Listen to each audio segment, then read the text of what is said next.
भाजपने आधी मंत्री माणिकराव कोकाटेंना शह दिला. विरोधक असलेल्या उमेदवाराला पक्षात प्रवेश दिला.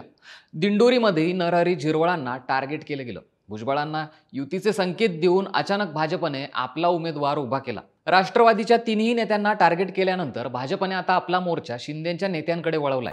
मंत्री दादा भुसे यांना खाली खेचण्यासाठी त्यांच्या जुन्या मित्रालाच मैदानात उतरवलं. त्यामुळे भुसे यांच्या डोक्याचा ताप आणखीन वाढलाय.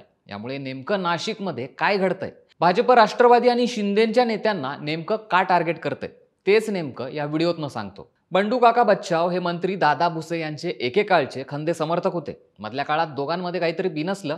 त्यानंतर ते काही काळ राजकारणापासून दूर होते. पण 12 बलुतेदार मित्रमंडळाच्या माध्यमातून सामाजिक क्षेत्रात त्यांचं काम हे सुरूच होतं. गेल्या विधानसभा निवडणुकीच्या वेळी त्यांनी शिवसेना ठाकरे गटात प्रवेश घेतला होता. राजकारणापासून आपण दूर राहिलो तरी आपण कधीही शिवसेना हा पक्ष सोडला नाही, असं म्हणत त्यांनी मालेगाव बाह्य मतदारसंघात उमेदवारीसाठीचा दावा केला होता. पण ठाकरे गटाने अद्वै हिरे यांची निवड केली होती. त्यामुळे बच्छाव यांनी अपक्ष उमेदवारी जाहीर केली होती. भुसे, बच्छाव आणि हिरे यांच्यामध्ये रंगलेल्या या तिरंगी सामन्यात बच्छाव हे भुसे यांच्याकडनं पराभूत झाले होते. तरी त्यांनी दुसरं स्थान हे राखलं होतं, तर हिरे हे तिसऱ्या स्थानावर होते.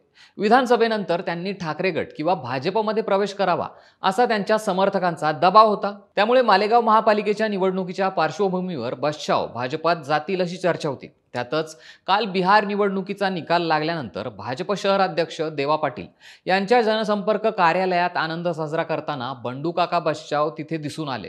यावेळी बंडू काका यांच्या तिथल्या उपस्थितीने सर्वांनाच त्यांच्या भाजपच्या प्रवेशाची चाहूल लागली.